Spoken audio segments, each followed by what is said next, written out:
Call the meeting to order, please. A moment of silent prayer.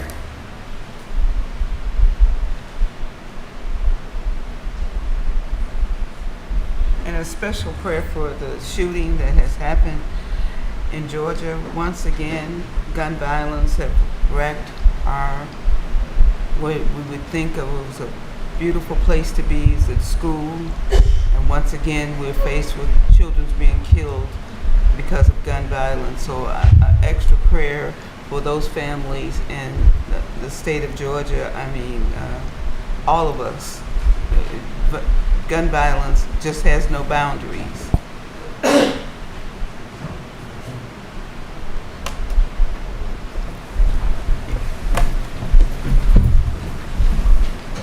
I pledge allegiance to the flag of the United States of America and to the republic for which it stands, one nation under God, indivisible, with liberty and justice for all.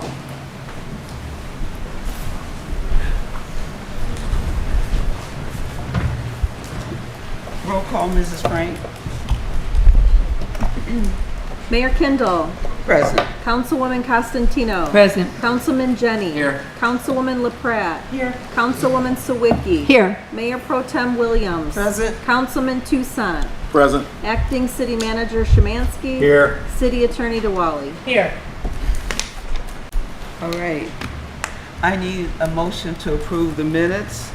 Madam Mayor, Yes. I'll offer the motion to receive, approve, and file the minutes of the regular city council meeting held August 12th, 2024, to receive and file the library board meeting held June 20th, 2024, to receive and file the zoning appeals meeting held July 8th, 2024, and to receive and file the planning commission meeting held August 28th, 2024.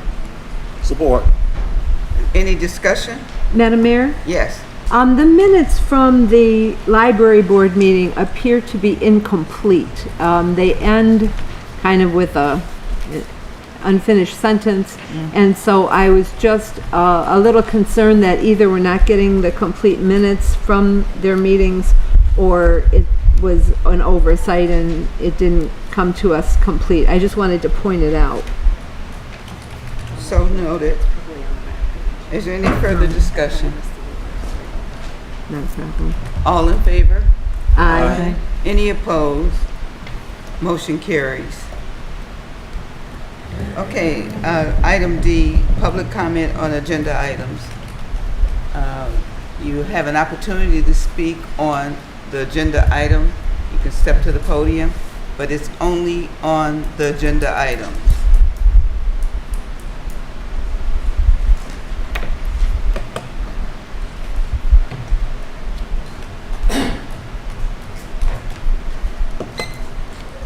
Good evening, City Council. Item 2. When did we start paying for Grosse Pointe Woods, Torrey Road You said pump what? station? For what now? Item 2, Okay, the pump station.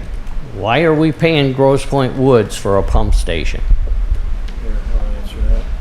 Because that pump, I want to say, separates sewage and water. It's a retention, and if we didn't have it, all the basements in the city would probably be flooded with every big rain, not only with stormwater, but sewage as well.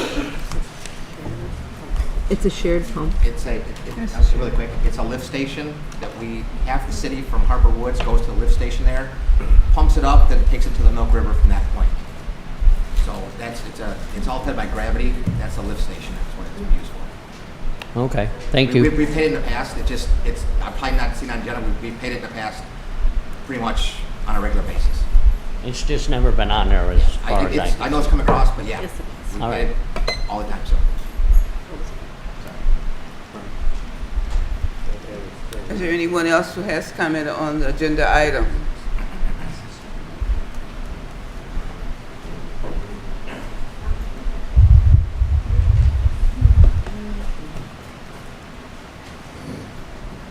Is this the time to speak on the new business items or just the first agenda items? Everything. Everything on the agenda. On the agenda, anything on the agenda? All right, Jeff Kirkman, Country Club. At last week's planning meeting, it was confirmed that Harper Woods is going to be taking over the responsibility for the dry detention pond on the project on Hopard. I really hope that we are looking at that pond and looking at our liability with that pond, because as it stands right now, there's no fence on that pond. There will be no fence around that pond. And it's going to be right next to a tot lot. So not only do we have the responsibility for maintaining that lot, we also now have the liability for that lot. And after doing some research, we have to have annual inspections of those ponds, according to the state of Michigan. There's an additional cost. So I'm hoping our city attorney is going to be working with the housing, association at Fraser Square to deal with some way that we can handle those additional costs. So, also, the name Fraser Square, really? I mean, they have no respect for the city of Harper Woods. They have to name the project after another city. Out of all of the names they could have picked, I mean, come on. They're building a memorial plaque. Sir, it's named after a teacher from Pope Hart. They did a survey, and this woman was by far the most popular teacher, that's what's And that's what's going to be on the Mrs. plaque, I hope? Fraser. If you ask parents from Pope Hart, they will tell you all about Mrs. Then I'm Fraser. glad to hear that. Right. Thank It's you. not named after a I'm city so or glad, anything because I else. thought they It's would diss in our It's city. named after a woman. Yes. Great, thank you. Is there anyone else who have something to say?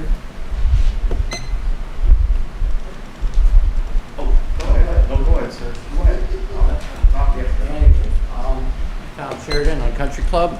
I just have some questions about this Popard deal.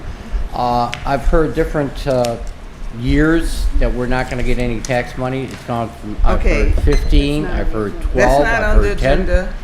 I'm sorry? We're talking about what's on the agenda. Weren't we just talking about Popard just a second ago?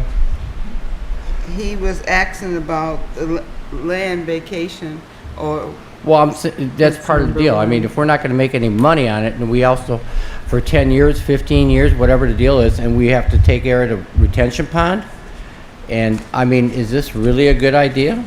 okay. All right, but that's, you can do that at the public comment, but also, you're incorrect for saying that we're not receiving taxes for that project. Well, that's what I'm trying to clarify, and I was That- hoping to hear that's something not back. true. Okay, what is the time frame The then? taxes will be, The tax abatement is how long? it would be less than they would be expected from a $300,000 home. That's the only thing, but they still How will be long? paying taxes. How long will this tax abatement be in place? Do we have The the- tax abatement will be for we have 11 a to date 15 yet? years. 11 to 15, what is the answer then? I mean, I'm looking for an answer, and I'm getting don't have it 11 to 15. Is there a, I mean, you don't have an answer on this? Not yet. Yes. Okay, for one, Tom, this is public comments, okay? We're listening here, okay? But the city is getting an administration fee out of this. We're getting improvements on the property, the surroundings. It's wrapped up in two pieces here. There's what's called a brownfield revolving fund, and there's going to be a neighborhood enterprise zone to move in families into a 71 unit housing complex. These houses are going to cost to build on an average about $345,000. The property now does not pay a dime in taxes. It's exempt. It's school. It was a vacant school. We never have received any money, and we're receiving money now. Again, how long is the abatement for this? The abatement, like the mayor said, it's going to last 15 years. It'll step up between the 13th, 14th, and 15th year. That's when full taxes are going to pay. We are getting partial taxes on it. So you're expecting these $300,000 homes that they're gonna be cutting corners on to build be still worth at least that much, if not more, in those 15 years, correct? The builders are right here. I know, but I mean, I Okay, see how I they're just- looking to cut some corners already, but with the, doing the pond, I guess you can call it, or the, retention pond, and things like that. Before it was supposed to be low, and, now it's above ground. So, The retention pond, we have dips in our park that are greater than, I Those- want to say, the elevation in the detention pond. so how deep is this retention pond? 3 feet, like a sand trap in a golf course. Just for a toddler, that is dangerous, but okay. Thank you. It's not water filled. Madam Mayor, Yes. as far as I can tell, we're having a public hearing in just a few minutes on a request from Robertson's Brothers Homes, so I'm not certain why we're taking public comments on this at this Well, time. we're taking it because our agenda says Okay. public comment on agenda items. All right. And that is an agenda item. All right, Okay. sorry. Hi, everybody. I have a quick question on consent agenda number 6. I've looked at the past sheets, and this company is on here every time for a payment. I've averaged out 4 sheets now with this one. This is going to be over $250,000 we're paying to this company. What do they do? Anderson. Who are they? Because the last one on there, Westrick, I asked my sister-in-law, her last name is Westrick, and it's one of her relatives. And I'm just trying to figure out what we do. I mean, is it something you guys are supposed to be doing, or what does this company do? We're paying them so much money. They're city engineers. We're paying them Anything we have to $50,000 a month. They're involved in every single project, street paving, sewers, build-outs, planning. They're involved in just about everything that happens in the city. Okay, so if I have something happening, why can't I contact an engineer? I gotta contact somebody else. All I hear is that we'll contact the engineer and have him come out. And I never seen an engineer come out on the thing on Bournemouth that I've told you people about forever, where it's starting to go like this and it goes 40 feet down. So just, I'm trying to figure this out. Thank you. Is there anyone else? Okay, move on to, I need a resolution for the consent agenda. Madam Mayor, Yes. I make a resolution to accept approving consent agenda items 1 through 9. Support. Discussion? Madam Mayor, Yes. I just want to point out that we have number 9, 3 appointments to the board and commissions. Kayla Camper to the Beautification Commission for a term expiring 2026. McKenna Holman to the Library Board, term expiring January 2026. And Gregory Bones to the Groves Point Public Library Board, expiring June 2028. Is anyone here? Oh, Kayla's here? Kayla. and Here. McKenna. Oh, hey, Kayla. Okay. Maybe Introduce have them stand yourselves. up. Yeah.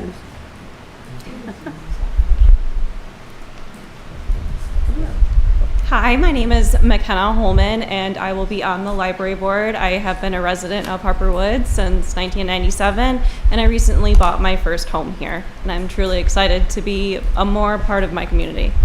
Thank you. Thank you. Hi, my name is Kayla Camper. I've been a resident of Harper Woods since September 15, 2023, and I'm a part of the beautification committee, and I'm excited to be a resident here. Bravo. Thank you so much, and we're so glad to have young people stepping up.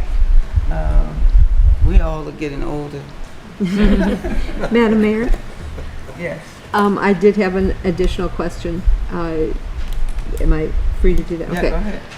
From the accounts payable listing, there's a listing on here that really I think should have been separated out because it was not pre-approved by council and is not a regularly occurring cost. And that is number 130692, the Blues Festival event for $20,200. We have no explanation for the costs that are involved here. And when I looked up the company name, I could not find anything in the state of Michigan. There is a company with this name in Florida, but the vendor is unfamiliar to me, and so I'd like to have more information about this in order to approve this cost. So that's the reason I wanted to bring this to the attention. I think it should be separated out, and this city council should have a clearer understanding of the costs here. Okay. Mayor, I can shed some light on that. Okay, this was the total cost for the Blues Festival. It has been offset by sponsorships. I believe that we received close to $4,000 for sponsorships.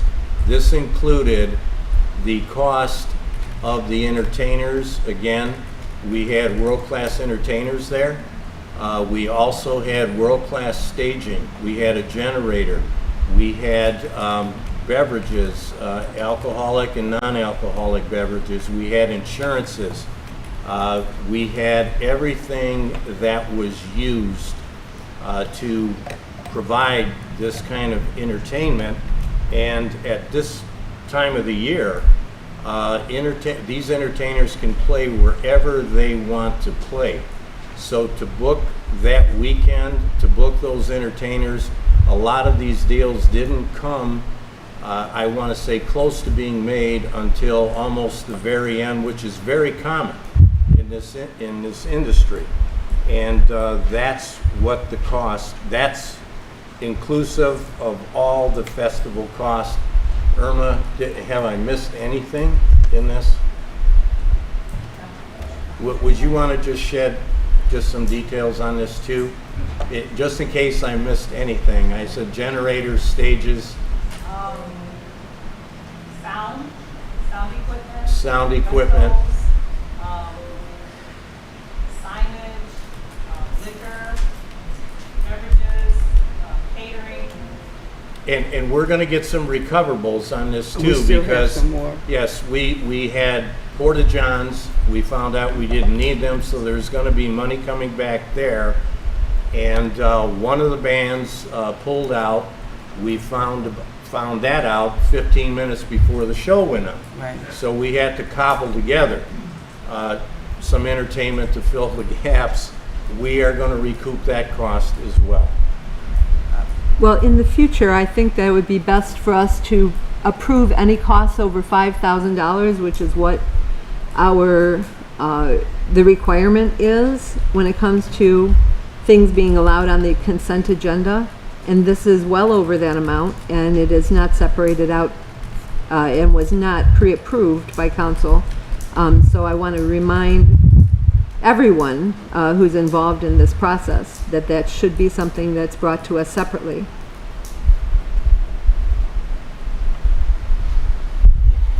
Who is this company? Because this is the same company that was on our July 8th agenda for Juneteenth. Is this? They handle all of Festivals. the festivals. I want to say Arts Beats and Eats, Jazz Festival in Detroit, throughout the state. It's kind of like a one-stop shop for festival planning. Why aren't they listed? I mean, I can't find a listing for them anywhere online. I don't have the answer to that. I'm just telling you what they did. They did a fantastic job too. Sure did. Thank you. Is there any further discussion? Okay, roll call vote, Mrs. Frank. Councilwoman Costantino. Yes. Councilman Jenny. Yes. Councilwoman LaPratte. Yes. Councilwoman Sawicki. Yes. Councilman Toussaint. Yes. Mayor Pro Tem Williams. Yes. I'm sorry, I didn't hear you, I'm sorry. Mayor Yes. Kindle. Yes. Okay, resolution passes. Okay, this takes us to old business. And since we have none, let's go to new business and city manager's report. Okay, item G1, public hearing, land vacation request, Robertson Brothers Homes. Mayor and Council, as scheduled, we will hold a public hearing to receive public comment input on a request from Robertson Brothers Home to vacate a portion of Lennon Street. I have attached a memorandum from the city clerk and a request from Robertson Brothers along with supporting documentation. Specifically, the developers have asked to vacate 2 areas, one to the north and the other to the south of the existing cul-de-sac on Lennon Street.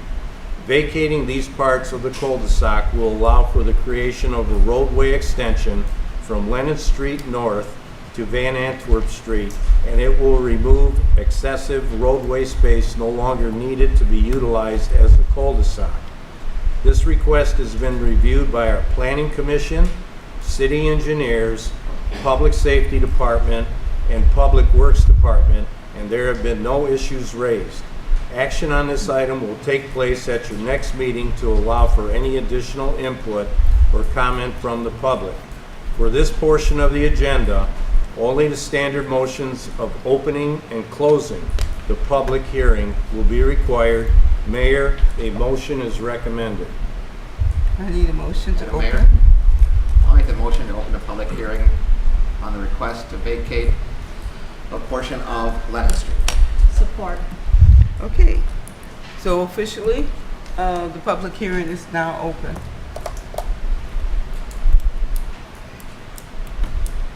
Anyone? Everyone? You have an opportunity to come to the mic to speak. If we don't have anyone, we'll close the public hearing. You have an opportunity to come to the mic to speak.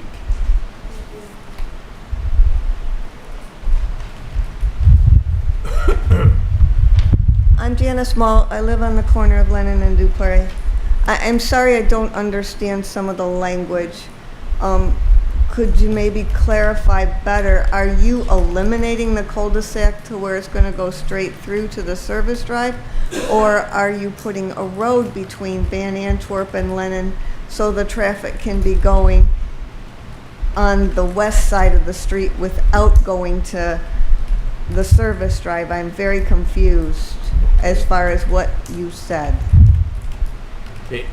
Jill Ferrari, could you please answer that question? It's hard to, I guess it's hard for me to understand since they haven't explained anything first to give us a chance to ask questions after they explain. I don't understand without a map. She will articulate that.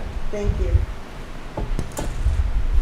Good evening, Jill Ferrari. I represent Robertson Brothers Homes. I have a schematic here that I can share that shows the proposed roadway. I do not, because this is a public hearing. We are not extending this out to the right of way. It is coming up and connecting to it. Jill, could you address the council, please? Absolutely. And just speak into the mic. We are, so this is part of the packet that was presented in Planning Commission. It should be available as part of public documents. We are curving Van Antwerp and extending it up to, or I'm sorry, curving Lennon and extending it up to Van Antwerp. We are not extending Lennon out to the right of way, or to the freeway. This is part of the overall process for the project development. We're asking for vacation of portions on the northern and southern side of Lennon Street, and it's our understanding that there were no issues identified through the review by all the various departments that were involved in the review of the request, and I can answer any questions that you have. Okay. Does that help you? Are we allowed to get a copy of the map? It should be available publicly in city documents. It's in our council packet online. Thank you. Excuse me. Absolutely. My name is Joanne Giramonti. I live on Van Antwerp, which is between Dupree and Harper. My concern is if the traffic is going to come from Lennon onto Van Antwerp and also from Harper, Van Antwerp into Lennon, is that going to pose a traffic problem, or how will it eliminate any of expected traffic jams or anything of that sort? There is an outlet on Dupre, so I don't know or don't understand why you must come down from Lennon on into Van Antwerp. Would it not be accessible to go to Dupre and then come on to Lennon, as opposed to cutting through Lennon and coming onto Van Antwerp? Is it engineers here? There are two entrances. I don't have an answer for you. You don't have an answer. I don't have an answer for Who you. would have an answer? I mean, there is the outlet Dupre, which Van Antwerp, go into Dupre, and then turn left onto Lennon. Why is there needed another access or street from Lennon to Van Antwerp? That's my concern. To get into the homes. Well, could you not get into the homes? You come down Van Antwerp, and then you turn on Dupre into Lennon. There are two. Why is there another access needed from Lennon to Van Antwerp? Why is that needed? Madam Mayor? Yes. From the appearance of this, putting this road going that way gives access to get into the houses to relieve additional traffic on Van Antwerp and going into the regular home neighborhood. So it's really to relieve the traffic on into the existing neighborhood already. So basically what you do is you come in on Van Antwerp, and the first about three houses in, this road curves in. And so all the rest of the houses don't have to deal with the traffic of the new neighborhood that's So going you're in. telling me traffic is going to come off of Harper? It already does. Van Antwerp already comes off of Harper. It's Yes. nothing new. I know that. no I've new lived thing. there since 1977. I know that. Okay. But my concern is, why is there needed another road or street or driveway that you're going to cut from Lennon to Van Antwerp, as opposed to using Dupre? Is that not an accessible street? Well, it causes more traffic to use Dupre. No, it's What not traffic? even that. It's not even that, Cheryl. Madam Mayor? Well, I'm going to read, this is from our police chief. And a letter went out to several department heads, including our police chief, who said, I understand correctly, the cul-de-sac will be removed and a north-south drive will now connect Lennon and Van Antwerp. From a public safety perspective, I think this will give us better access to the residences. I don't see that. Well, he's the police chief, so, and I think that, maybe we can ask him they're the police and fire. They probably maybe have a better understanding of what safety would be.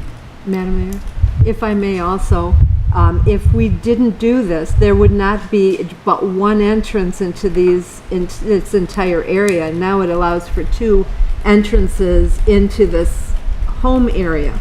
Just like Van Antwerp has multiple side streets, this will allow for two entrances into that housing unit. That way also, if there is an emergency, they'll be able to access this area with more than one street. Now, as to what degree or how many, in other words, the street that comes from Lennon onto Van Antwerp, what percentage of homes from Harper onto Van Antwerp? Is it going to cut right down the middle where the ball diamond is, or is it going closer to where the entrance My of Copart is? understanding from the original drawings, and perhaps the person from Robertson could answer that, but I believe there is an entrance that's close to Dupre, and there's an entrance now that'll be closer to Harper. Right. So it allows for entrance into that housing area from near Dupre, and then another entrance or exit, either way, from closer to Van Antwerp or Lennon. Okay, so this way there's not just one entrance and exit into this housing area. And perhaps the Robertson person could I wouldn't say explain anything this. different. So this is the entrance off of Van Antwerp. It comes down to Dupre. We are not changing Dupre at all. I realize that. Yep. Now, what I'm concerned is, when this street from Lennon to Van Antwerp, how many homes are being affected by this new driveway? In what way? Well, if someone is coming off of Harper and they're going to turn into the housing development or whatever you want to call it, is it going to affect closer homes to Harper or further west on Van Antwerp? Is it coming like one house, two house, three house, four house? Are you asking about the impact on traffic overall? Yes. Is there a greater impact on these homes versus these homes? Yes. A traffic study was done as part of the site plan approval process, and those metrics were looked at. I can't tell you, I mean, all homes coming into Van Antwerp for Right. the development will pass through. And whether they come this way or go that way, I think it's half and half. So, I mean, I know the traffic information is available through the city. It's on file, if you'd like to take a look at it. But it was part of the approved site plan last year. Also, Mrs. Germonti, I would assume that the traffic will be less than what you were seeing before with the school. I doubt it very much. Well, because the buses would drop off on Lennon.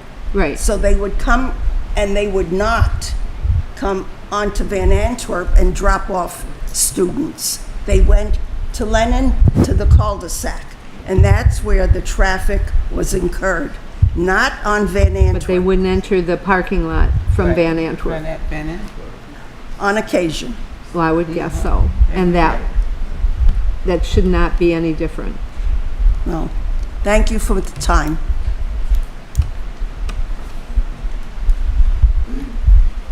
Good evening. My name is Joyce Simmons, and I live in the condos on Kingsville.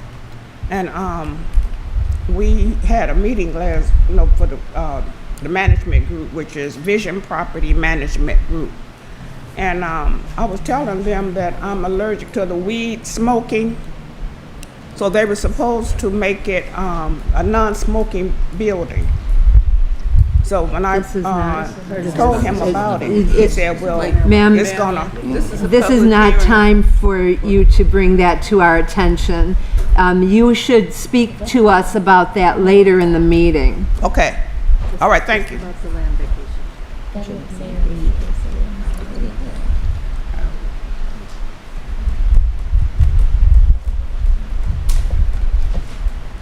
Is there anyone else that has for the public hearing? Anyone else that has? Yes.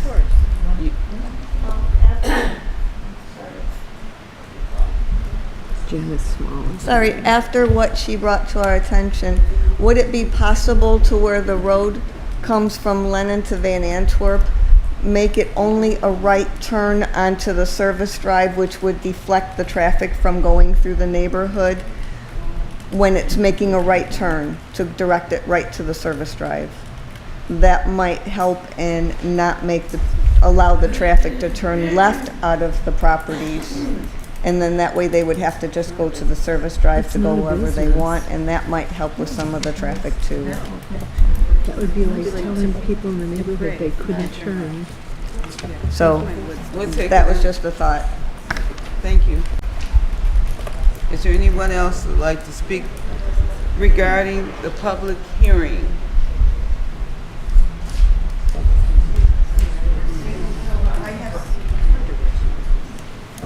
Excuse me. Oh, I'm sorry. No, please go ahead. I want to look at Jill's map. Okay. How many homes or residential area will they be building in that area? And will it be strictly homes, townhouses, one level, 2 levels? What are they looking at? 71 units will be built. 71. And there'll be a mixture of... Excuse me? There'll be a mixture of townhouses and duplexes. Some are going to be, three was right there. three-story, Jill? Yeah. The towns are 3 stories. There are 23 towns, and the remainder are duplexes. The towns, based on all the public comment from the site plan, we actually moved the towns toward Harper. So all the towns are located on the east end of the development, and the duplexes are along the west end, all the way to the west. There are no 3-level homes or 3-story homes that I recall in Harper Woods. Why is this This is not about being This is constructed? about the vacation, the land vacation, about not the about land the homes that are built. That has already been settled. It has? Yes, Oh, yes. yes. For the Well, last that's- couple of years, we've been talking about it. That's news to me.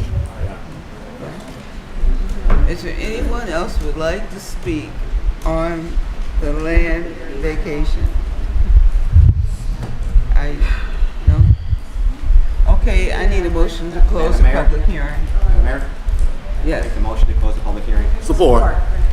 All in favor? Aye. Any opposed? Motion carries. Okay, item G2, charitable gaming license, Active Minds Foundation, Mayor and Council. Attaches a correspondence from Active Minds Foundation. This organization is requesting a resolution from the City Council in support of being recognized as a nonprofit organization operating in the community for the purpose of obtaining charitable gaming licenses. I have attached their request and the resolution for your review. Also included is correspondence from our city attorney advising that the resolution is in a form for completion and approval. We have no objection to this request and recommend approval. Mayor, a resolution is recommended. Madam Mayor, Yes. make a resolution that the request from Active Minds Foundation seeking recognition as a nonprofit organization operating in the community for the purpose of obtaining a charitable gaming license be approved. Support. Any discussion? Roll call vote, Ms. Franks. Councilman Jenny. Yes. Councilwoman LaPrade. Yes. Councilwoman Sawicki. Yes. Councilman Tucson. Yes. Mayor Pro Tem Williams. Yes. Mayor Kindle. Yes. Councilwoman Costantino. Yes. Okay, resolution passes. Okay, item G3, collective bargaining agreement, Command Officers Association of Michigan, COAM. Mayor and Council, attached is a tentative agreement containing the new and updated provisions of the union contract between the City of Harper Woods and the Command Officers Association of Michigan, COAM. It contains the handwritten clarifications that have been initialized between the parties on the original first set of proposals as submitted by COAM.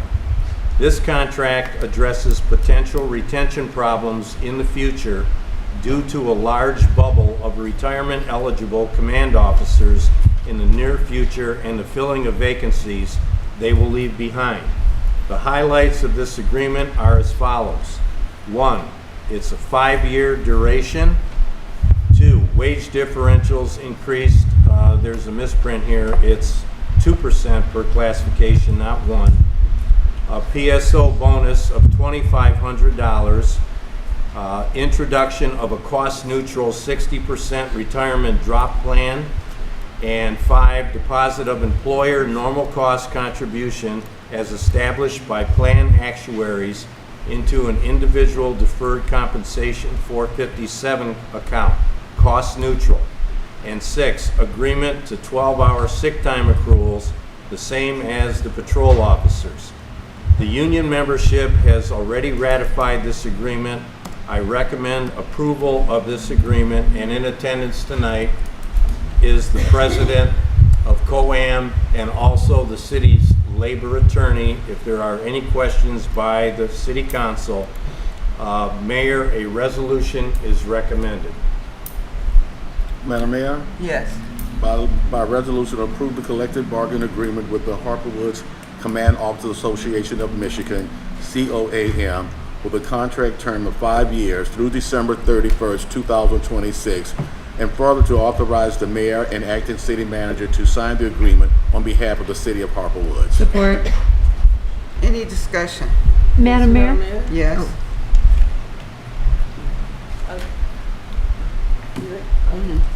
Yeah, I just had one question. Right. You know, I had two questions actually. One question is that I see the contract expires December 31st, 2026, and this is 2024. And then when I read through the contract, I see that there's things going on in 2023 on the contract. So was there something about 21 or 22? Yes. I was a little confused in the file. Okay, the original contract expired December 31st, 2021. We have been working on an extension. If you don't get an agreement with, I want to say, police unions, what happens is there's an automatic 1-year renewal. So they have been already 2 years into a contract. This, in effect, will be for 3 years forthcoming.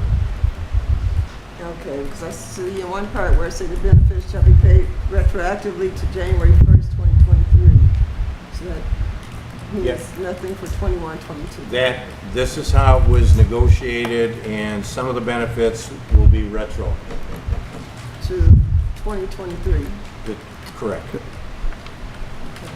And my second question was, how many command officers is this affecting? I would say probably 5 or 6. Deputy Chief, do you wanna wing it up here?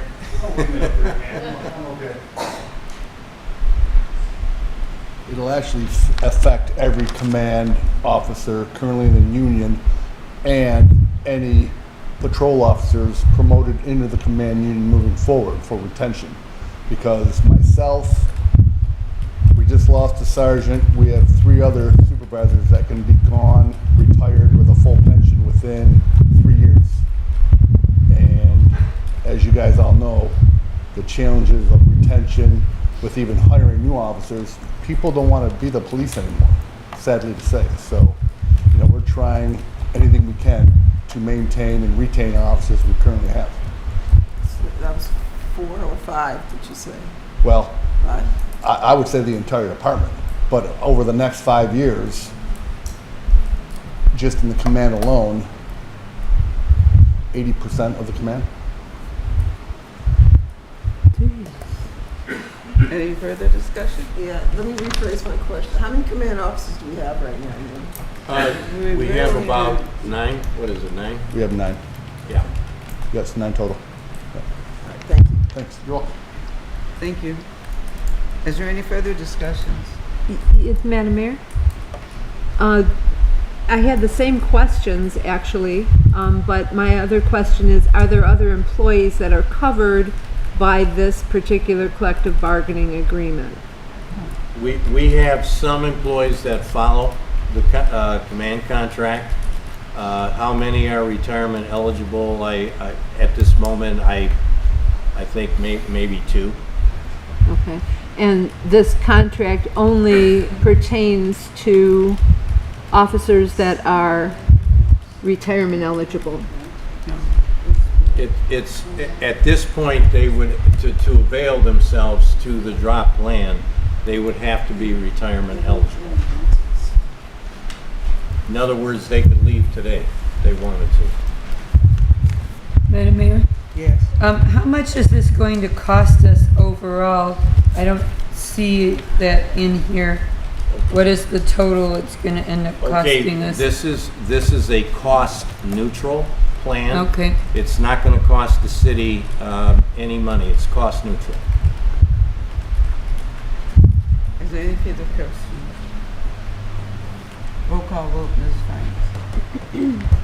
Councilwoman LaPrat. Yes. Councilwoman Sawicki. Yes. Councilman Tucson. Yes. Mayor Pro Tem Williams. Yes. Mayor Kindle. Yes. Councilwoman Costantino. Yes. Councilman Jenny. Yes. Resolution passes. Okay, item G4, progress payment number 2, sanitary sewer cleaning and CCTV investigation number 180-340.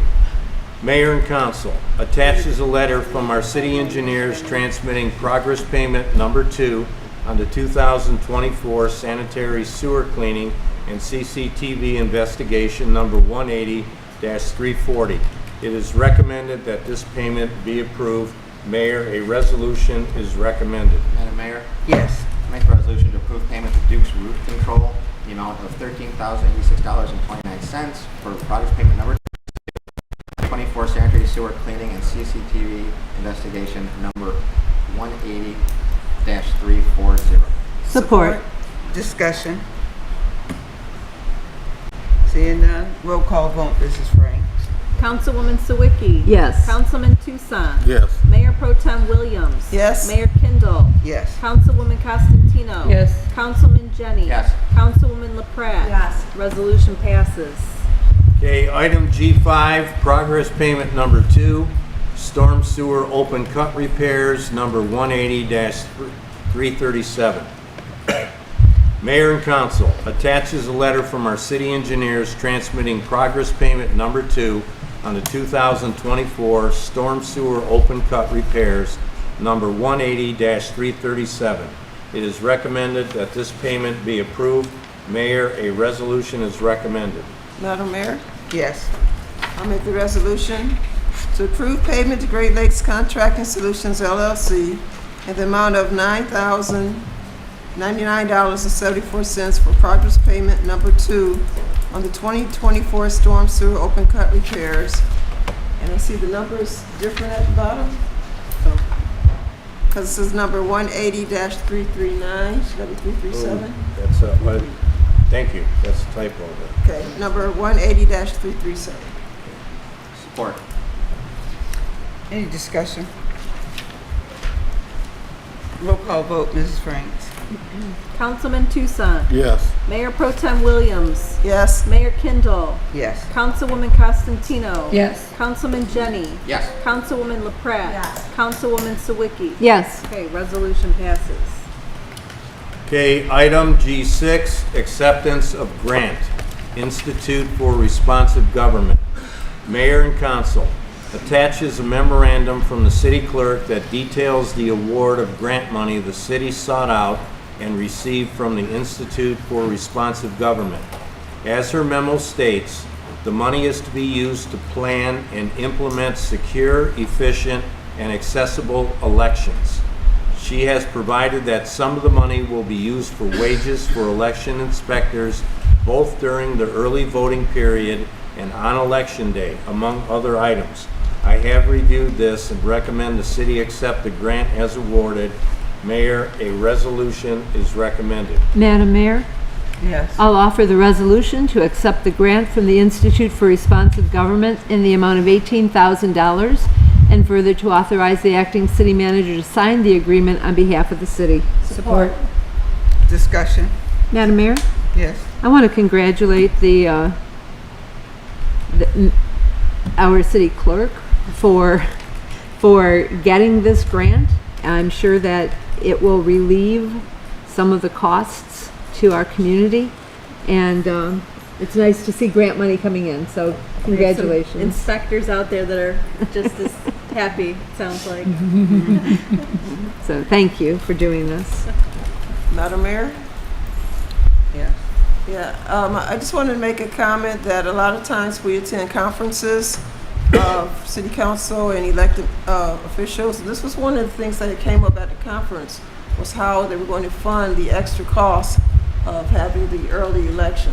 So it's very good that our city is acquiring some grant money for that, because it was one of the big issues that they kept posing to the lieutenant, that they kept posing at the conference over and over again. Madam Mayor, Any further discussion? would this 18,000 be cover it all, or will we still have to supplement it, or? It covers some of the costs. Some, It doesn't not all. but not all. Elections now are very expensive because of the early voting and absentee ballots and stuff. It's expensive, and anytime we can get grant money We're gonna be right there in line to get it. Bravo. Is there any further discussion? Yes? This is kind of sideways, but how much are we paying our election inspectors now?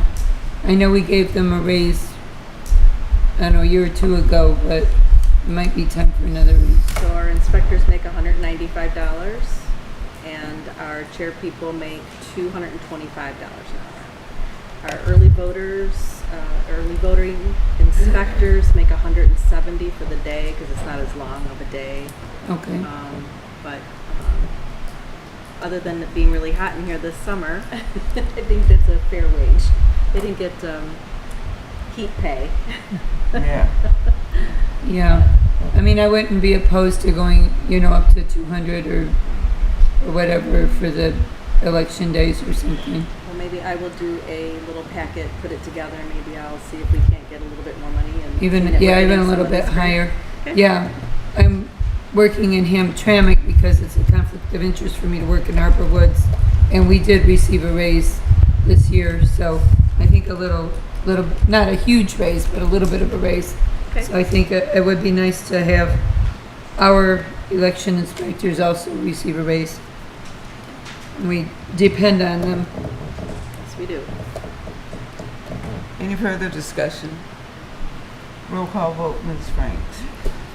Mayor Pro Tem Williams. Yes? Mayor Kindle. Yes. Councilwoman Costantino. Yes. Councilman Jenny. Yes. Councilwoman LaPratt. Yes. Councilwoman Sawicki. Yes. Councilman Tucson. Yes. Okay, resolution passes.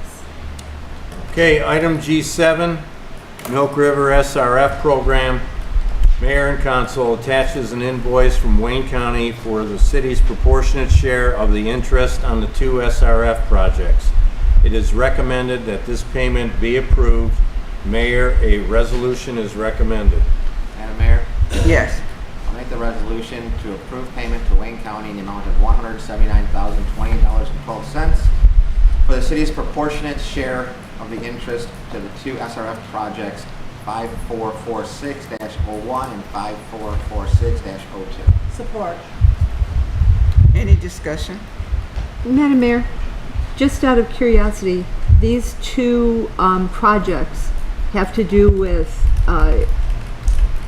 shoring up the Milk River drain? Is that what this has to do with? I don't recall. Yeah, there's the original one, the first one, the big one for $155,000 is from the original bond that we took out years ago. The second one was for the completion, and that was because the Milk River station and pump houses needed to be rebuilt. They were sinking in sand and clay. Everything, the foundations had to be recreated, and all the communities that belong to the Milk River drain system are paying their proportionate share. All right, thank you. You're welcome. Madam Mayor, Yes. is this a separate payment than what we pay them quarterly? This is interest on the bonds that we took out. Yeah, 2 bonds. It is separate. Okay, so they're separate, okay. Any further discussion? Roll call vote, Ms. Frank.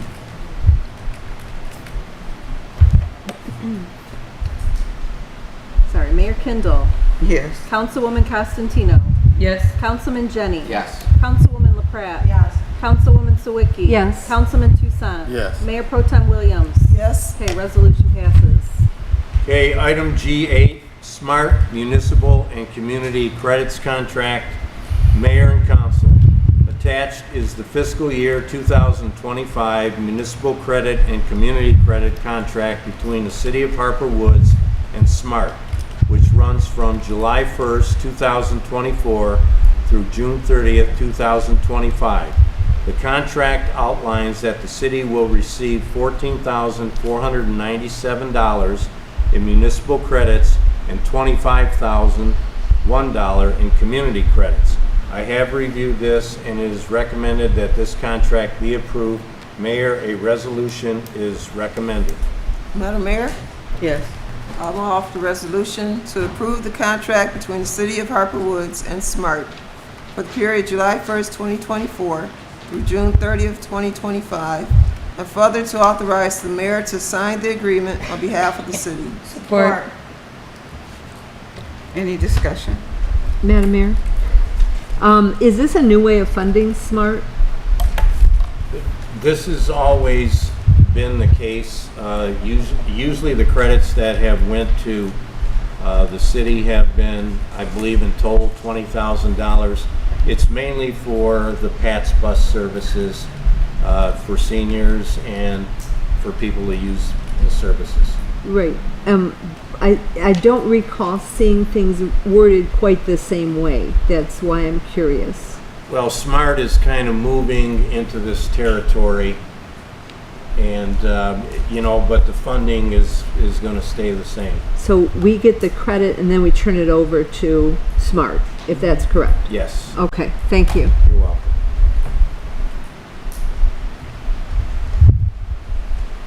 Okay. Roll call vote, Ms. Brown.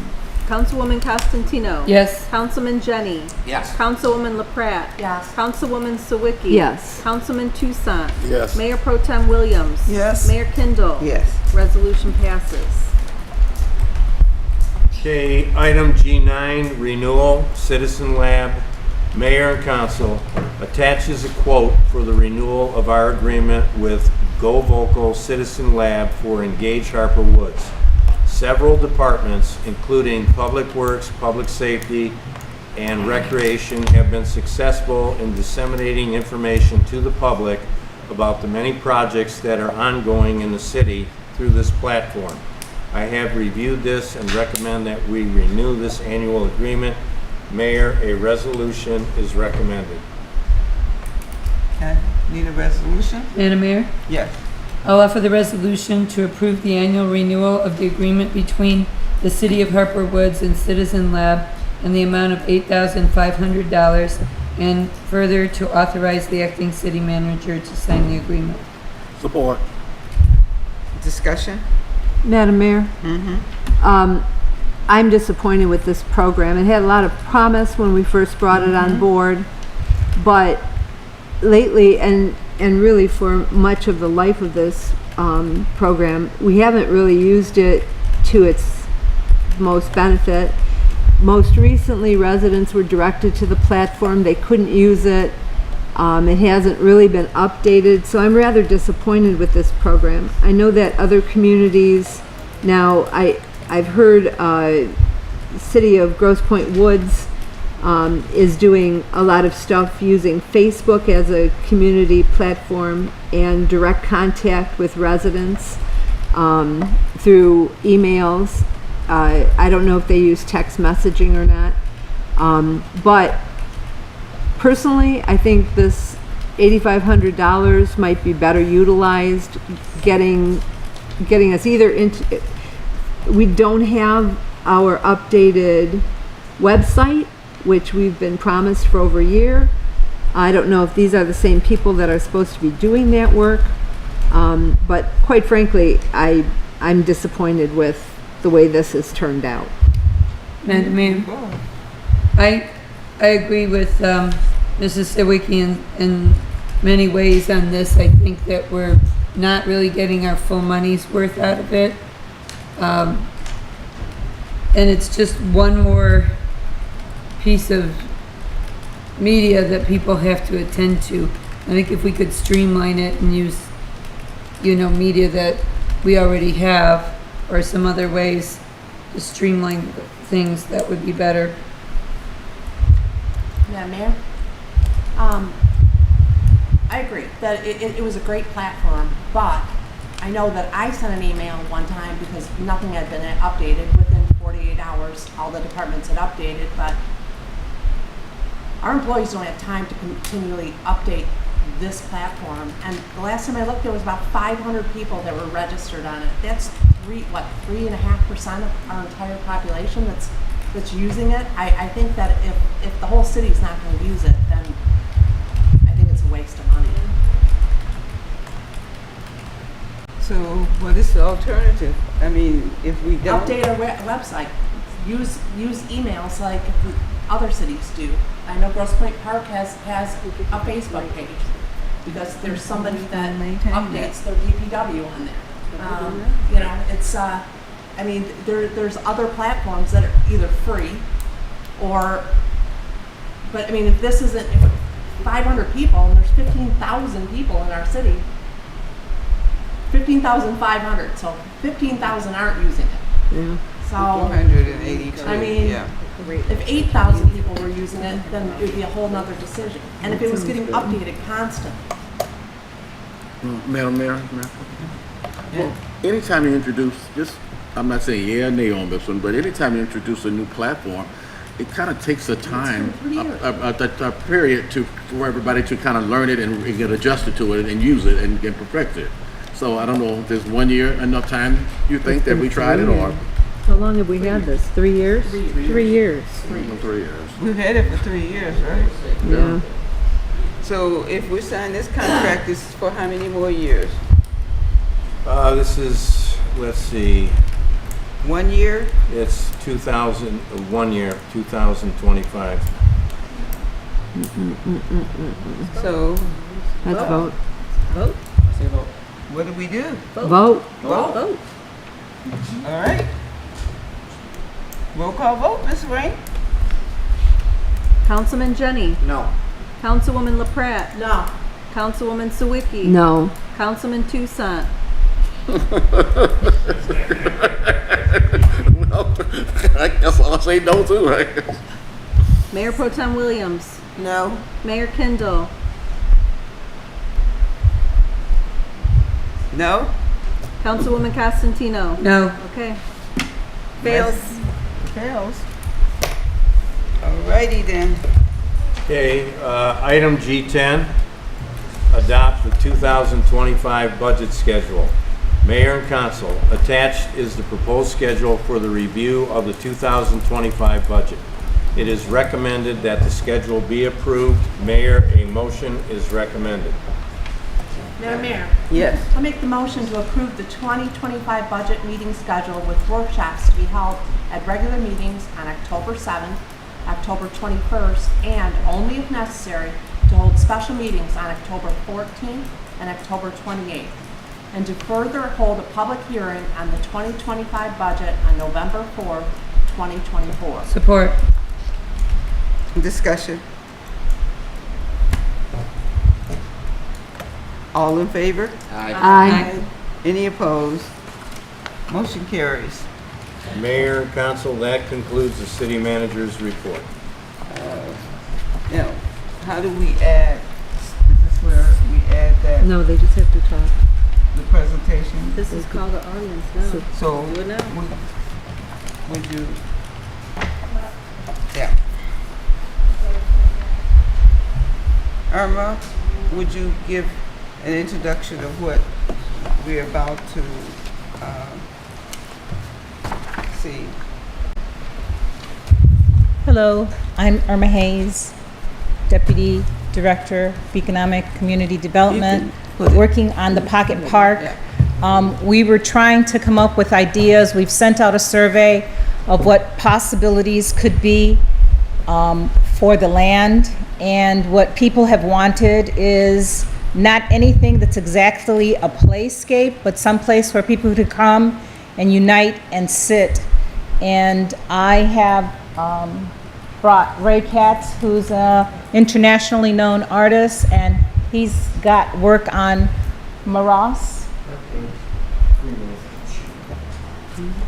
So I'd like him to come and, we had lunch one day and I told him about the Pocket Park and he came up with a concept. Thank you. I'm Ray Katz. I'm a citizen of Eastern Michigan. I've been making public sculpture for 25 years. I have work all across the country. I work at Maross Greenway, downtown at the riverfront, both at Aretha Franklin Park as well as at Renaissance Center, also at Wayne State University, and in the city of Ferndale. So I've proposed this interactive sculpture for the property that the city owns at Roscommon and Dupree. The work is an interactive piece of sculpture. It would also include seating It's approximately 20 feet across and 8 feet tall, made of multiple parts in aluminum. It would be brushed aluminum or any color that the city might and the residents might desire. I met with a couple of members of the city council and the mayor yesterday and members of community development, and they requested that I come here and make the presentation of the sculpture. Does anybody have any questions? I have a question, Madam Mayor. Do we have, all right, so you're talking about doing this in brushed aluminum. Is that going to be on a rubberized pad or something that, It's going to be on a cement pad. a cement pad? Yes, it would be permanently installed. The cement can be textured, so it's not slippery. So there's a lot of, and it also can be colored as well. You talk about this being interactive, which means to me. Means that you can walk around on it. Okay, so do you anticipate that children would play on this unit? I don't anticipate that they would, but you never can tell what children will do. It's not there necessarily for children to play on. It's there as a sculptural representation of form and space. It's not necessarily a playground type of sculpture. It's a visual sculpture primarily. But I've never seen a sculpture that was low enough for people to approach that they didn't interact with, whether they were children or adults. Well, that's my concern, is because if this sculpture that's 20 feet 20 long, feet wide. 20 and, feet wide. And 8 feet tall, they and could walk around inside of it. 8 feet tall. I guess my concern is that it would be attractive to children in the neighborhood, I would think. And if that's the case, it might pose a danger if it's located on cement. Any public installation, including parks that people play on, pose a danger. Children can fall off slides, they can fall off swings. It's not intentionally. My responsibility as a council member is to my community, and so I need to make certain that if we're going to do something like this, it's going to be safe for the community. I also am curious about what this might cost. Well, I understand that the city has a grant for this the development of this particular piece of property. And so the cost would be within the guidelines of the grant that the city has been given. Okay. I don't know myself personally what the guidelines of the grant are. Okay. And I don't know if the grant would cover something like this because we received it to create a tot lot. And this is considerably different from a tot lot. So I think before we could proceed, we would need to know that the grant would cover this. We already checked into that. And we have something on file that says that the We will grant will have that cost. on file when we present this for a vote. Okay. Today, we asked him to come in to show an idea of what can possibly be there because the residents do not want a tot lot on that property. And so this is something that would be interactive, that they can sit on, that there be benches and stuff or tables, whatever, on the outside of this, that they will be able to interact and sit. Yes. My daughter is actually moving into the house a few houses down from this, so we're over there all the time and have had the opportunity to talk to many of the residents over there. They're not really opposed to the tot lot. They were opposed when it said that children and teenagers might be coming. They didn't really want teenagers coming.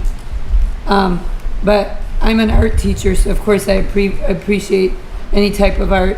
So I mean, I would be supportive of a sculpture that would be maybe toddler friendly or something. I hear what Ms. Sawicki's saying, that putting a rubberized bottom down instead of cement in case kids try to climb on it. I'm wondering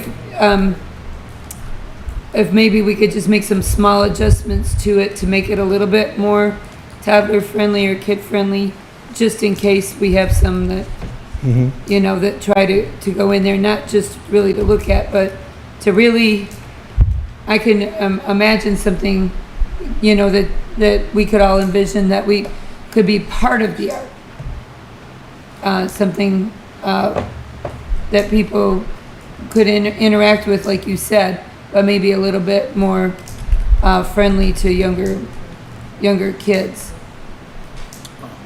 Well taken. Yeah, but I mean, I like the general concept of it, so. Thank you. I'd be willing to, you know, maybe, Consider it. yeah, I would consider it, but maybe with just some small adaptations to make it a little bit more friendly. So, I mean, kids are gonna climb on it. That's just the way it is. Kids are kids, but make it a little bit safer. Yeah, Mayor? Okay, I think that your sculpture is absolutely lovely. And if anybody knows me, art is my life. I was an art major, working in an art gallery. So I think that the Morass Greenway is spectacular. When we were presented approving a $200,000 grant, we approved a drawing that showed a tot lot. Why would we put in, and this isn't anything to do with this man, why would we put in a sculpture for kids to play on when we can just get some actual friendly playground equipment that for kids with disabilities and for children up to the age 5? If Councilman Constantino was saying what the neighbors are saying, and I saw the surveys, 300 went out, 7 came in. Correct me if I'm wrong, you're the math teacher, what's that? Out of 300, 7 is what? About 3% of that. So 3% of the people said they want a butterfly garden. 297 people didn't say, or 293 people didn't say anything. If Councilman Constantino, who is speaking to the neighbors, is saying they didn't want something for teens, get it. You know, we don't want a bunch of teens hanging out. To have something for small children, why wouldn't we just get play equipment for small children that has a rubberized surface that you could bring in a child that was like this child that was here that's in a wheelchair that could use the swings? You know, something that, I mean, I would love a few years down the line when we get Kelly fixed that we could do the Morass Greenway project on Kelly and we could have lovely sculptures like this. But I don't think Ross Common Pocket Park is the place for a sculpture like this. As lovely as it is, we need a playground for kids or do something with the land, but not not for $100,000 for the community to spend on a sculpture right now. I think that we're wasting his time. No. I disagree. I totally disagree. I think useful art is the way to go. It can be art and play all in one thing. Why not? And people can sit and look at it or walk around inside of it. I just, you know, if we put art there, it's going to get played on, I can tell you that much. But I think just making something that can be everything, why not? You know, people are worried about what's going to happen at the end of the new project over at Pope Hart with that 3-foot cul-de-sac. We're going to put this in. I don't understand what we're thinking. I don't know how much this is going to be, but I mean, I know we have a grant. I don't imagine, I mean, it can't take up the whole grant because we need the majority of the grant for the actual park stuff and the butterfly garden and the benches and all these other things. They would eliminate the other stuff and use this only. Mr. Toussaint. And we'd still have to have places for people to sit and picnic tables and things like that. But this is not Madam Mayor, this is not a full-fledged, you know, park, you know, for picnics and all that kind of stuff. You know, and many other cities have, and many other, but it isn't right now. Okay? This is a beautiful piece of sculpture that would be represented in Harper Woods. It's like we're doing in so many other cities. If you go to some of the MML conferences, they always talk about how they have beautiful structures in every particular city, in every park. So why can't Harper Woods have one also? Madam Mayor, I just had just one question. Because the pocket park is really rather small. I think that area isn't much bigger than this courtroom. And so I was trying to No, fathom. it's 6-8 times the size of this room. Bigger than this You area. should go look at it. And 20 feet, I'm trying to imagine in my mind about how big this is. 20 feet would be probably as long as this The table. Yeah, it's about the Yeah, size. this table is longer than 20 feet. So it'd be 20 feet in across in diameter, 20 by 20 basically. So it wouldn't take up a significant amount of space in the park. And we also anticipated seating around it. Actually, I've looked at some very attractive seating that could surround the sculpture, where people could sit there or walk around it. We anticipated lighting it, and we also anticipated putting other kinds of furniture in the park for games, like chess and checkers and things like that, tables and chairs that were permanently installed in the park that were not movable. It's part of the discussion that I had with the people I met with yesterday. Thank you. You're welcome. You know, Madam Mayor, also we have like Johnston Park, we have Saddle Park and Danbury Park, and those are all designed for playgrounds and playscapes and for kids and all that. This is a beautiful piece of art where peaceful people can enjoy. It'll be an attraction when other people coming from out of town to see it. And we're not necessarily making it so people can kind of, you know, it's not a playscape, you know. If they play on it, okay, that's going to happen to some extent. It's not too big, it's not too wide, it doesn't have too many sharp corners where they can fall off of. But then that begs the question of if the intention is to direct people into the neighborhood to see artwork, I think the neighbors should probably be consulted about that. You're talking about bringing in outsiders. I have no objection to artwork. I think the Moross project is beautiful. And I've seen your pieces on the Moross project, and they're beautiful. Thank you. My concern is the type of project that this is and the safety of the community. Those are my concerns. And so I'm glad we're not voting on it tonight, because I think there's a lot that needs to be fleshed out if a proposal like this is coming to us. But I have a great deal of concern. Well, I can appreciate everybody's concerns, whether they're warranted or not, but, you know, you got to look at this a little bit different. We're not trying to make a park like Johnston or duplicate any of those places. But it's a neighborhood. It is. It is. It's going to be a different type of park. All right. Madam Mayor, I just have one more thing that occurred to me.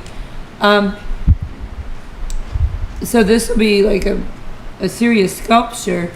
I'm wondering if maybe if we put it somewhere where it would get a greater visibility. It's not going to get a lot of visibility in a pocket park. But then we couldn't use that money. But then we couldn't use the money. Yeah, that's true. Maybe we should get another grant for Fraser Park or whatever it's going to be called. It's going to be right by the freeway or something. Get some more money.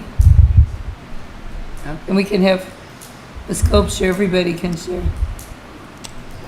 Well, that's a good idea because many communities across the state are creating sculptures and murals in the cities, and they're becoming cultural destinations. They're drawing people into the community. Yeah. So, you know, I can understand some of the concerns, but there's also a lot of positive aspects to it. It raises the level of the quality of the community when they have artwork in it. Totally. I mean, it'd be the best to just put it at like 94 and Vernier where everybody would see it, but I don't know if we can get grant money to do that. I mean, that would be the best, just as like, welcome to Harper Woods, pop, we've got this awesome artwork. Put it at, you know, every entry to the city. But where are we going to get the money to do it? I don't know. If we had a roundabout, it would look nice on that too, but no, this is what we have. Oh, no roundabouts, please. Well, Thank you. all right. I Thank you very appreciate much. Thank you so very much. And we will be back in touch with you. All right. All right. May I see it a little more closely, please? You want to look at it? Yes, please, sir. See, these could even be little benches right here, That's stools. what I was thinking, yeah. And we talked about having seating around here. Yeah. You should have the public sculpture committee. Yeah, but look at this tunnel, that'd be so amazing to go through. Well, there's one like this at the Renaissance Park at the riverfront. Just like this, just this piece alone with a sphere. I love that. Children play on it all the time. Yeah, I love that tunnel. And that's something we want to consider. Maybe. There's one like this that that has the shape of. All right. Anyone that wants to speak need to make a line over here to my right, and it's called the audience time. So I don't need everybody waiting to the last minute. If you want to speak, you need to make a formal line over here to your right.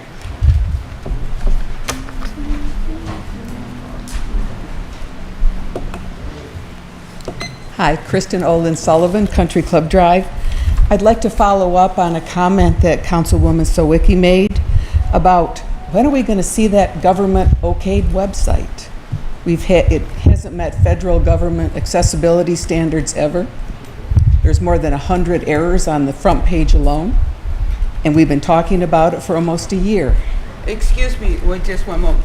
Mr. Sandberg, you need to speak after her. We want to make sure that you have an opportunity to speak, and then so you speak after she speaks. No, just It's okay. I don't want you standing in line. Stand there. Do I get my time back? I'm sorry. So We anyway, should have made the for announcement because like anyone Councilwoman that was handicapped or whatever, we wanted to make the opportunity to speak first. And I then that way they understand. don't I stand in understand. line. Councilwoman Sawicki mentioned that we've been talking about a website for over a year. I've brought it up on several occasions. There's still over 100 errors on the front page alone. I didn't delve into the other ones in an accessibility check. And it doesn't meet federal government accessibility standards that have been established by the ADA over 10 years ago. Acting manager says, it's coming, it's coming. When's it coming? Thank you. Mr. Sandberg.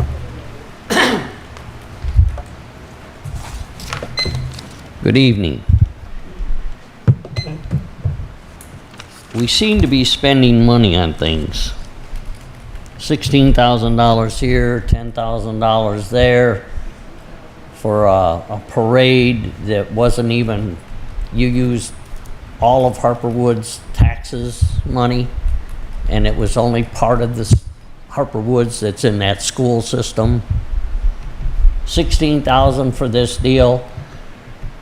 There's all kinds of money going out, and I've asked for stuff to be fixed on Lansdowne and a few other places, and I don't see nothing, but yet you got money to spend on this stuff? It's getting to be ridiculous. And as far as the pocket park, I agree, it should be a toddler's park. I don't know if you know it or not. Yeah, we've got a Danbury, and we've got Johnson, and we've got Salter, but we have no little park down by us because the school system here in Harper Woods locks up the playgrounds. So down at our end, kids don't have a place to go to play. It's ridiculous. $200,000 to make a nice little park in there for the kids. But it's getting to be ridiculous. And just to let you know, Mayor, I have filed complaints against you with the state for the last one and the one before. Lex. Good evening, Council. Mayor Kendall. My My name is Janetta Tabron. I live on Rose Court. I am the Vice President of the NEDC Committee. And we would like to thank everybody that came out for the walkathon that we had on August 31st at Salter Park. It was a great day. The weather was nice. We socialized, we danced, and of course we walked. And if you haven't been to Salter Park, you should go because it's a beautiful park. We also would like to thank all the participants, the people who donated funds to the Grosse Pointe Animal Adoption Society, and the sponsors. And Mr. Ivory Toussaint, here's your certificate. You forgot to pick it up. Thank you. And Parks and Rec did a wonderful job keeping it clean, so we want to thank them as well. Thank you. All right, thank you. Okay, first thing I'd like to say is I don't know who's doing taking this recording and put it on the site for people to watch, but people have been texting me and everything telling me that there was something wrong with my voice, and I said, what are you talking about? Well, according to them, I was speaking, then I wasn't, and it said up above it, foul language. Well, you just broke a federal law, and don't tell me I'm lying. I watched a court case. It is against the law for you to cut, edit, or do anything with that tape. Now, the people that were the defendants said to the federal Democrat judge, well, what if there's foul language on it? The federal judge said, you can put, just like they do for a rated R movie, material not suitable for kids or whatever, but you cannot watch that tape in any way, cut, edit, or anything. So I'm giving you this chance. The next time, whoever's doing it is going to go before a federal judge. This is not just a little stinky thing anymore. Now, the next thing. During that special meeting, a certain person, I'm not going to say who, tells me I got to go to a city council meeting in Grosse Pointe and that. Well, I'm going to take you back to 1976. 16 years old, Harper Woods High School, for our class. We went to a city council meeting. It was arranged between the mayor principal, Haley at the time, and the mayor of Grosse Pointe Woods. We were sitting in the back. There were supposed to be 22 of us. There was 20. We were sitting back there, and all of a sudden we noticed council people are talking to themselves. What happens next? 3 police officers come up to us and said, kids, you gotta leave. Well, as we were leaving, one of the girls in the class asked, well, why are you doing this to us? Their response, this is why I have so much disdain for the Grosse Pointes. Their response was, you live in the city of Harper Woods. You do not belong here. Get out, go. And it happened the same thing when we went to the school board meeting. So to that person, I'm just saying, and you care more about the students in Grosse Pointe, to me, if they lose all their kids, I don't care. Let them come to Harper High. Now, the third thing I want to bring up, this pocket park. Did any of you go there and actually do like a 180 and look what's around there? Did any of you think of this thing instead of a park? There's houses all over the place. One of you should have had the common sense to say, okay, look, I'm going to call a reputable house builder, have him build a house there. He comes and meets you there. He's going to say, well, how much is this property going to cost me? You're going to say exactly this, 0. Build me a nice house there. But when you sell the house, we're going to take 15% of the profits from that house.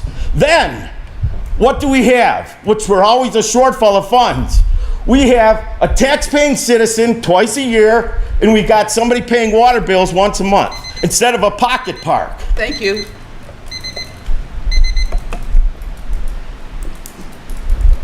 Whoever would like to speak next?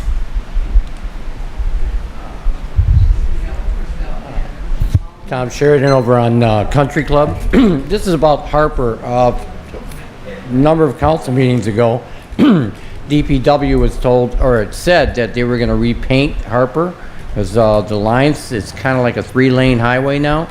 Instead of having the parking spots marked off, there's no lane markers. There's nothing up and down Harper. We're going to actually have more traffic going up and down Harper eventually with the Popard project. What is the status with the DPW on this painting of the lines on Harper? Because There is none. Okay. No, I know what he's talking about. It is, it's kind of like a three-lane highway. Yeah. DPW is not here right now, so we have to get Well, back. well, maybe you can get, At the north end. Okay. where, but are there parking spot lines? Because people use that third lane thinking it's you know, because there's no lines for parking. You know what I'm talking about? Curb lane. And, you know, Look at it, there are lines on Harper now, there's like 5 lanes on Harper. Yeah, there are. what parking is what I'm saying, a curbside, you know, on the, would be the east side. Okay. Thank you.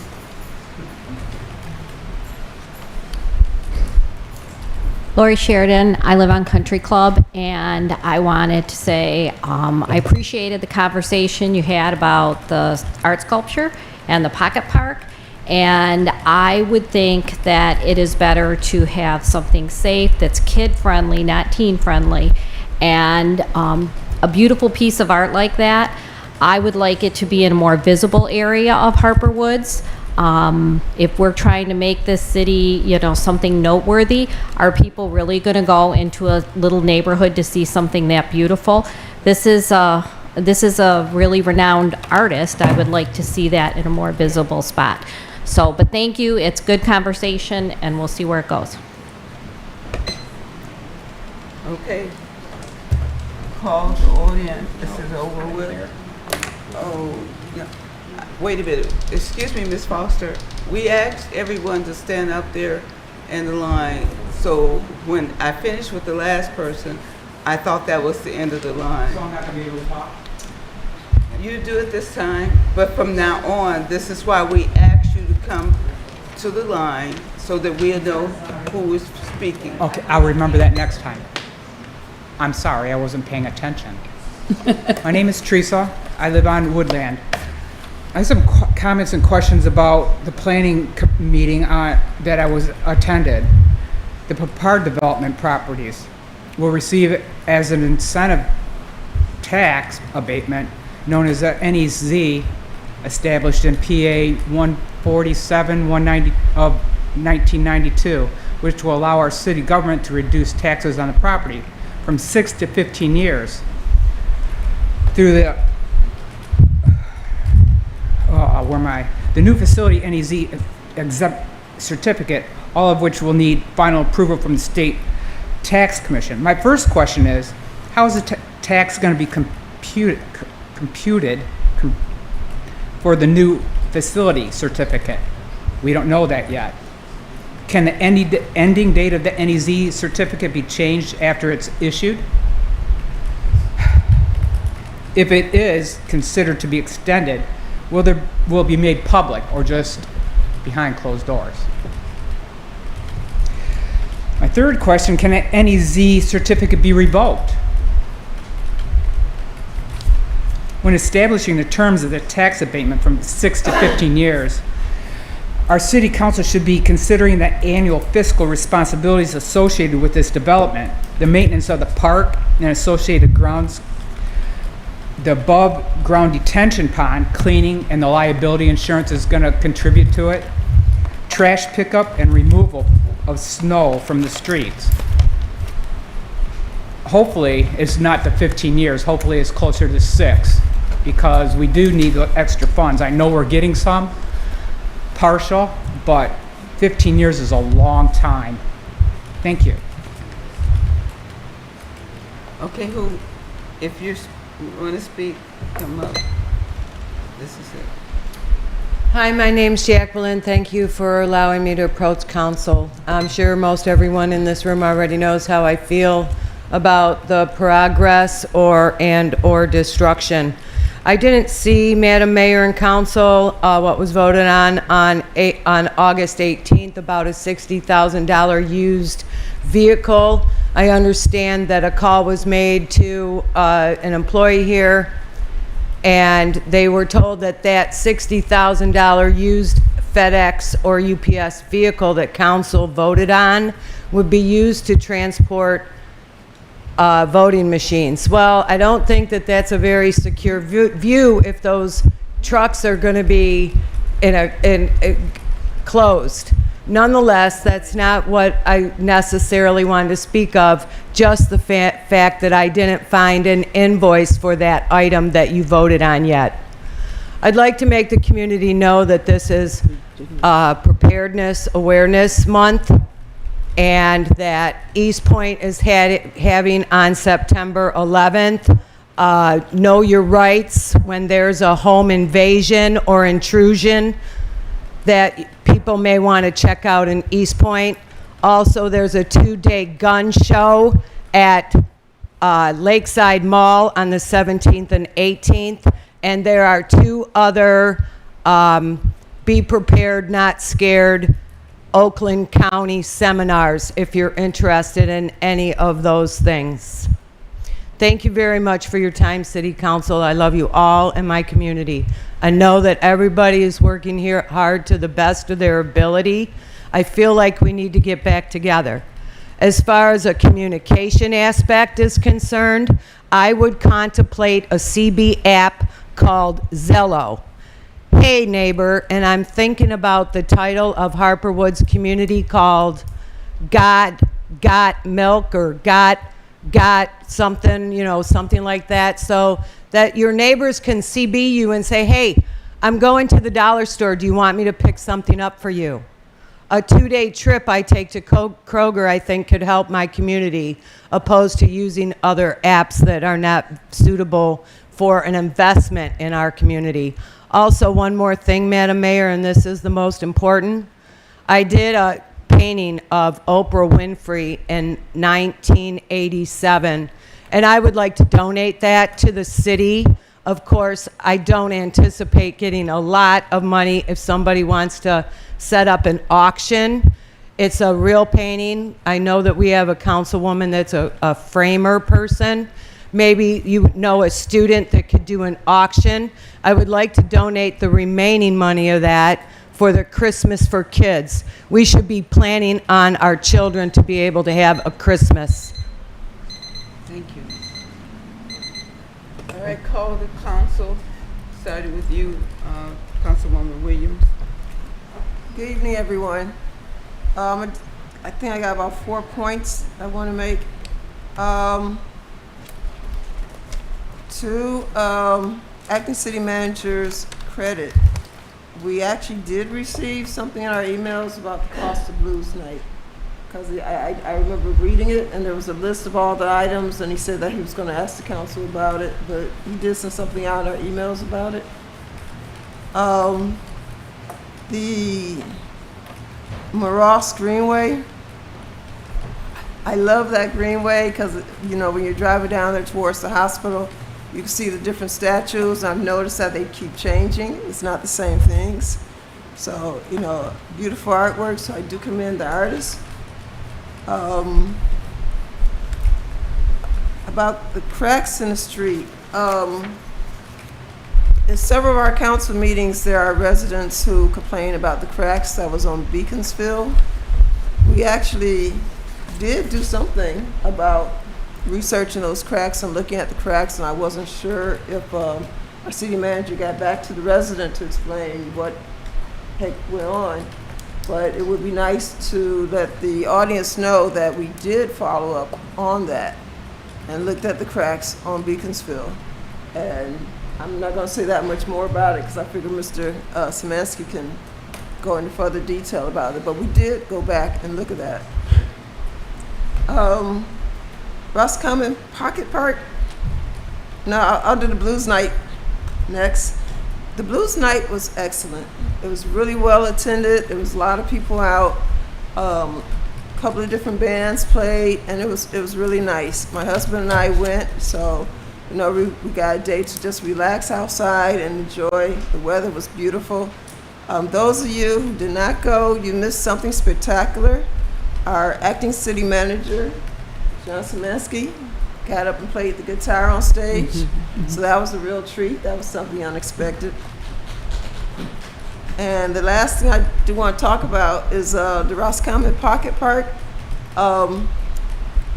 Sometimes residents in the audience say things about the city council as if we don't live in this neighborhood, as if we don't live in the city. we are part of the community. We live here. We go down Roscommon. We go down Beaconsfield. We walk, we ride, we jog, we ride our bikes. We live here. So when you say things like, none of you has ever been in Roscommon or stuff like that, I mean, it offends me because we are community members. We live here. This isn't like that we're a city council from the outside looking in on our city. We live on these streets. We do things in the city. And we do not get a huge paycheck, anything like what any of you are possibly even imagining that we do. Okay? This is mostly volunteer. So we listen to your comments. We try to do the best that we can for our community. But it do offend me when you try to make it sound like we are outsiders, and we're not. We do what we do because we love our city. We want our city to be better. We want to do things to improve our city. And we're not doing it for pay. Half of us got other jobs or are retired because we don't get a fat check to do this. We don't. Okay? It's like enough for my Starbucks coffee. It's just not, we don't get any huge paycheck. So I guess that was my last comment, because every time I hear that, like we're not part of the community, we don't see these things. We do. We walk here, live here, ride our bikes, walk our dogs, go up and down the streets. We live here. That's it. Thank you. Okay. On September 14th, so a week from this Saturday, there's the perennial plant and seed exchange put on by the Beautification Commission. It'll be held at Selden Park from 10 a.m. to 12. Gas spring seeds labeled in containers. If you don't have seeds, please come anyhow. I know Mr. Andrzejak back there always has plenty to take home, and he can explain everything that's there, along with a couple other people on the Beautification Commission. Our wonderful chair, April Martin, is sitting over there. So come on out to Salter Park, 10 to 12 on the 14th. Just want to say that I didn't say go to a city council meeting. I said the school council meeting. It's next. Grosse Pointe Public Schools meets next on Tuesday, September 10th at 6:30. If you would like to speak there, occasionally, if there's not enough speakers, you can fill out a form with your name and address, and they'll call you, and then you come up to the microphone. But most of the time, you have to go online and put your name in and to be able to speak. But that is so. If you have a big complaint about what's going on with Copard, they own the land still. They are selling and it's the Grosse Pointe Public School System. The meeting is at Brownell Middle School on Chalfont, and the meeting is at 9:10. But sometimes it's a little difficult. If you do want to talk, you have to fill out a form in advance on the website. But that's it. All right, really quick. Next week, Wednesday, September 11th, AMVETS Post 57 will be holding their annual memorial. I think it starts at 6 o'clock. It'll be posted on the bulletin board out front. It's just really quick, probably about an hour long, just to commemorate 9/11. So please, if you can show up, it'd be great. Thank you. The only thing I wanted to do was to mention that Mr. Sheridan mentioned something that I also noticed, and Police Chief, you'd mentioned that you would take a look at it with the northbound Harper lanes. What happened was, and I don't believe it was DPW, I think there was a company that was involved in lane marking, but we who use those, that service drive all the time, the lane is actually not where the seam is, and they put marker down where the seam is. The lane is actually closer to the expressway, and then there's a second lane, and it would allow for parking, which is allowed along the street. Right now, the way the lane is marked, a car could get clipped if it's parked because the lane is too far over. And so I was going to mention that as well. I'm glad that Mr. Sheridan mentioned it, because I thought it was unfortunate that it was marked incorrectly. And I think it's actually happening on both sides of the expressway, but we don't have as many parked vehicles along Harper, southbound Harper, as there are, well, east-westbound. That's all. Good. I appreciate everybody's comments tonight on everything, and when we brought the idea about the pocket park in here and brought it in here, we were trying to look at the pros and cons of it and just really get a whole overall view of what kind of acceptance we would get from it. Thank you very much for all of your feedback, and I'm sure we'll come up with something that's going to be applicable to everyone. Also, the Assumption Greek Orthodox Church had their festival a couple of weeks ago, and the mayor and I were both invited to go to that, so we had a chance to represent Harper Woods at that occasion. It's always very well put together and very nice. Again, the jazz concert was exceptional. We had people from everywhere, not just Harper Woods, from Grosse Pointe, East Point, Detroit, Highland Park, and everybody. And all the feedback I've gotten has just been sensational. And so those are some of the things that we need to do more in our community to make it more exciting. We try to do a lot of activities and to have our neighbors come. And we do these activities for our citizens. And sometimes the turnout is not as good from Harper Woods as we would like it to be. You know, we'd like more of you people that come to these city council meetings to come and attend some of the actual activities that we host for the neighborhood. That would be very wonderful if you did that. So anyway, that's all I have to say, and thank you very much for all of your feedback. I think almost everything I was going to say has been covered, but I'm really excited to see that we have some new young people on our boards and commissions, and really glad that you guys are offering your viewpoints to our community, because we certainly need that. So I appreciate you. Mr. Bowens did come in, I saw him. but He was a he little late. left back out, so we didn't have an opportunity to introduce to you the new board member that will be representing Harper Woods. He's a Harper Woods resident, but he'll be representing us on the Grosse Pointe Grosse Pointe Public Library Board. So he is already on the foundation board, but we selected him to also represent us on the school. I keep wanting to say school board, whoa, but he will be representing us on the library board. So we're very grateful and thankful to all, and instead of being complaining about what's happening, we have commissions and everything open, so be a part of the solution. It's what I would like to say to the residents here. The Blues Fest, we are still collecting funds. We have a couple more commitments for people that will be contributing that didn't have an opportunity before. But for next year, we will start way in advance, and it'll be totally sponsored by sponsors, okay? Sometimes you have to spend money to beautify anything that you want. And right now we're trying to beautify and make people interested in coming into living and working and playing and spending your money in Harper Woods. So it takes us different avenues to make that happen.